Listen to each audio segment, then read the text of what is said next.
come to the bold analysis.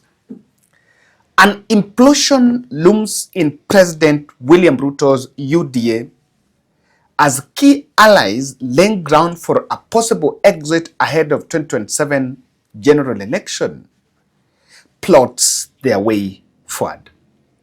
Some UDA are holding strategic positions in the party, and Parliament have in the recent months become critics of government, opening a battlefront for President already under pressure from a group allied to the Deputy President, Rigathi Gachagua.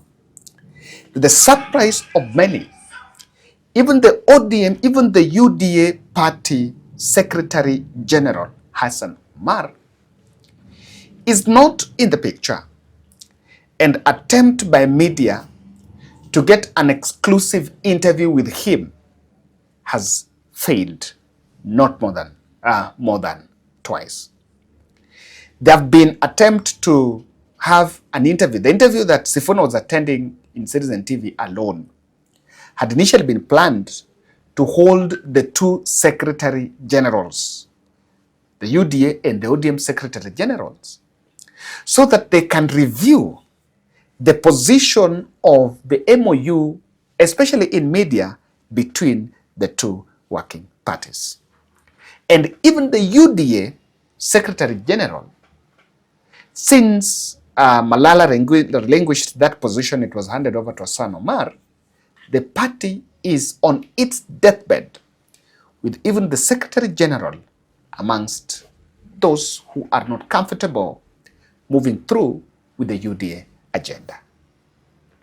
So, ladies and gentlemen, in this podcast, we are going to have a rundown on the dissenting voices plotting exit and what that then poses for the ruling coalition. This will be an interesting podcast for you, and I will first ask you to subscribe to the channel, click the notification bell, and like our videos. And also want to say thank you very much for subscribing. Subscription is absolutely free. The advantage of subscribing to the channel is that when we publish our videos, you'll be getting notifications. And so subscribe. Let us start from Kakamega. And Kakamega Senator Boni Khalwale is the Senate majority whip for the Kenya Kwanza administration. He was the latest person to fall out with Kenya Kwanza administration, and following his attack on program championed, the isolated selective program championed by Kithure Kindiki. Reports indicate that Boni, who is supposed to whip members to toe the line, declared that UDA is dead. He's amongst the leaders of leaders of the steering committee of the UDA party, was kicked out of all the WhatsApp groups of the UDA party, and has never been involved in the party activities. Of course, Boni joining the ranks of dissidents who have cited many reasons, including clamp down on the perceived critics through terrorism charges and state-sanctioned abductions. In video clips that have been going viral, he's amongst the leaders of the UDA party in parliament that is facing this. Of course, what the president has done is that an attempt to replace Boni Khalwale as the majority whip in the National Assembly collapsed, in the Senate, collapsed after the person who was being posed to take over that position, Danson Mungatana, rejected that proposal after meeting the party portfolio. And that is why it has not been able to be effected.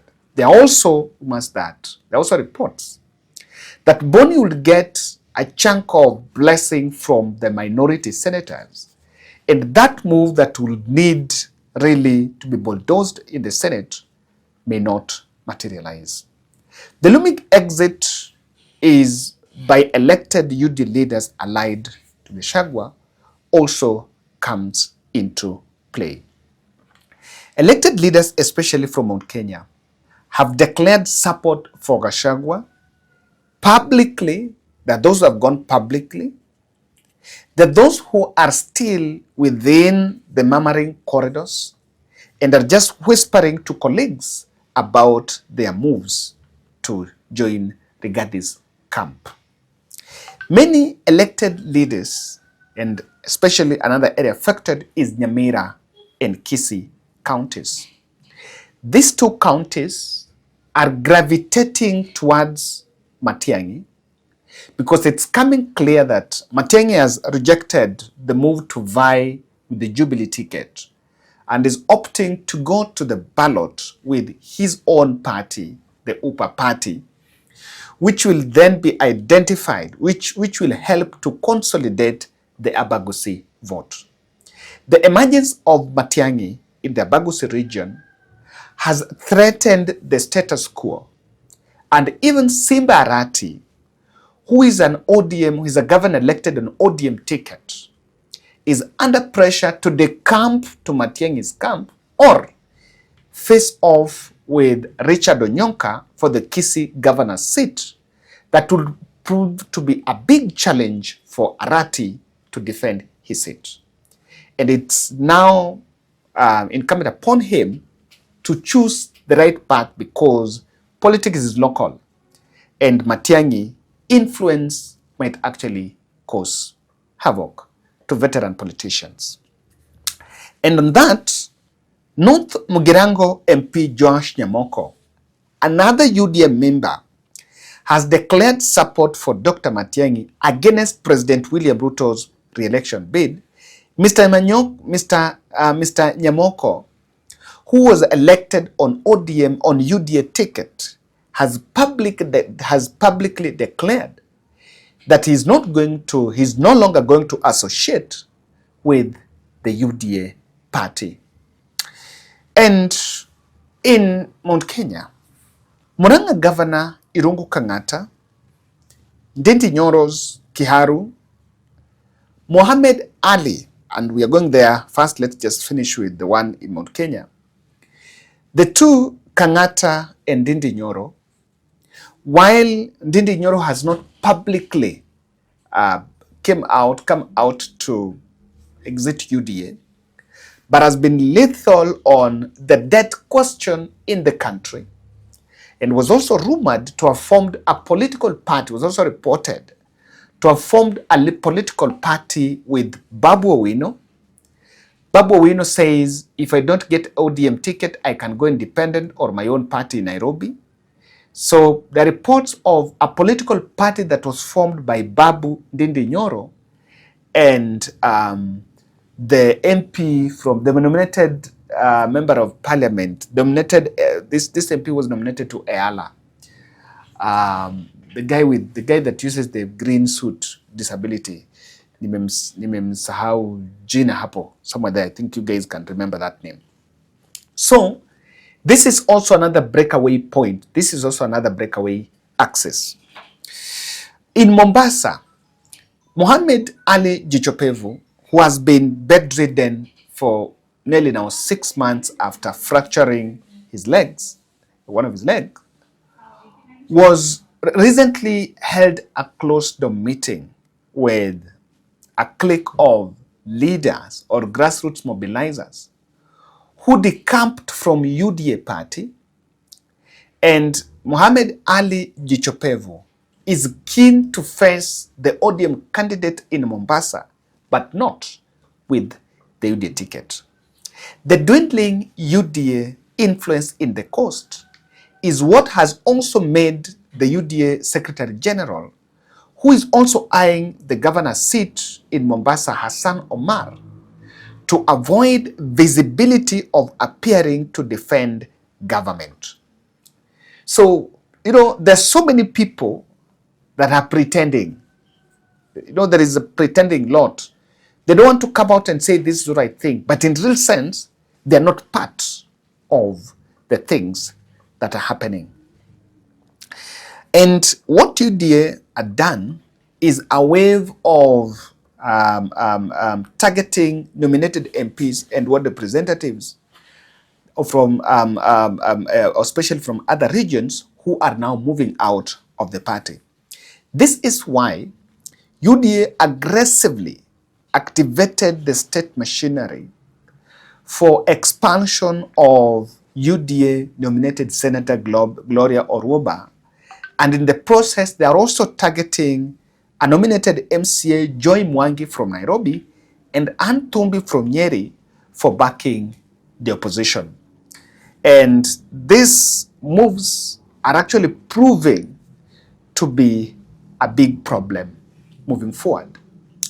In Embu, the interim UDA chairperson, Mbarire, after coming out publicly to complain to Kithure Kindiki axis of plotting her ouster, of course, there was a ceasefire meeting between Mbarire and the president and Kithure Kindiki. But the competition that is coming from Lenny Kivuti, who is eyeing the Embu governor's seat, and Mukunji, who could be handed the DCP ticket to upset the two veteran politicians, and the backing of Justin Muturi, is a wave that is shaking Mbarire. And while UDA popularity in Mount Kenya is dwindling, first-time governor like Mbarire are into are in a catch-22 on how they will be able to survive the onslaught from Rigathie's camp. UDA lawmakers Edward Mwiriu Gatanga, Benjamin Gadhiru Embakasi Central, Jean Kihara Naivasha, Medhu Nyandarua, Karunga Rangwa Kiambu, James Gakuya Embakasi North, Gadhiru Mushomba Githunguri, Njeri Maina Kirinyaga, John Nyutu Muranga, James Murango Kirinyaga have vowed to ensure that William Ruto is not re-elected. And so many other factors, apart from the political outplay that is all over in public, there are several other factors that is playing against the move. And this is what is causing the problem. I want to take the next 3 minutes to explain in details the out of business issues, the out of business factors that is also breaking the ruling administration. And as I explained that, you remember when Rigathie made a statement after some two leaders, after DCP leaders were blocked from attending a political rally, or rather attending a church service in Nakuru. While Rigathie was speaking in the US, he said that in Nakuru, the governor is running county affairs, but the first gentleman, Samburu, who is the husband to Susan Kihika, was running national government affairs. And in that revelation, I remember when Rigathie made that statement, he actually said that is happening because Kihika's husband, Samburu, is the person that was handed a tender on supply of tokens. These token machines. So they are close to bit of it. After Rigathie made that statement, the first people that came to defend Samburu were actually Oscar Sudi. It comes out now that one of the things that is breaking that party is business with government. Business with government. Those who have proximity to power, those who can make calls, those Kasudi and the Farouks of our time, are clearly the people that are running the show, that are doing government with the people through proxies. And this has locked out people who feel entitled to be part of the cake. When you talk to an MP, when you talk to someone in government, they will tell you that hakuna biashara hapa nje yenye kuna pesa kuliko ya serikali, biashara ya serikali. They will tell you that. These MPs you see around, their salary for 5 years, ikishakatokatwa hiyo pesa, they go home with around 750,000. For 7 years, hata ukipiga hiyo pesa, let's try they even make 1 million. Hata ukipiga hiyo pesa, they will be having like 60 million. If you look at the kind of investment they are putting, if you look at the kind of money they're saying, the other day, Jalanga was saying they spend around 150 million for campaigns. And then you'll try to wonder, where does that, how does he compensate himself from that money? He said the issue here is tenders. So what plays in public gallery as political difference, underlying factor is the money. And let me tell you, even regarding Gachagua impeachment is packaged to mwananchi as we are removing him because of shareholding. We are removing him because he's tribal. We are removing him because of this and that. In real sense, let me tell you, Rigathi is being pulled out, and you can see the Opondo Kaluma celebrating and cheering all that, because what happens with William Ruto and the people is they actually activated that it is our time to eat mode. And probably Rigathi is the kind of person that will not keep quiet to see things happening. So people walikosana hapa kwa meza ya chakula. Walikosana kwa meza ya chakula. And I can tell you, you saw the other factor that I wanted to put out, and I wanted to say, I was showing it in terms of the business with government fallout. The second issue is, you know, the fight for opportunities. There was a story here where a cabinet secretary had to come and defend. You see how people are being fired from parastatals. The people that employ people in those parastatals are the state players. And I think there are so many boardroom promises that remain unmet. Someone was promised, your spouse will be this. The other one was promised, I'll take your child to this. The other one was promised, give me your daughter, I'll give this tender. The other one was promised this and that. A good example is during when Wanga's husband was dismissed, was sacked from some energy regulation board. The next day, you saw Wanga writing a letter castigating the government on the issue of Albert Ojwang's killing. And the post that press statement that only lasted for 20 minutes was pulled down immediately after calls were made. And the big effect here is the death of UDA. And I'm not seeing anyone reviving the bottom-up agenda, the platform that President used to come to power. Thank you.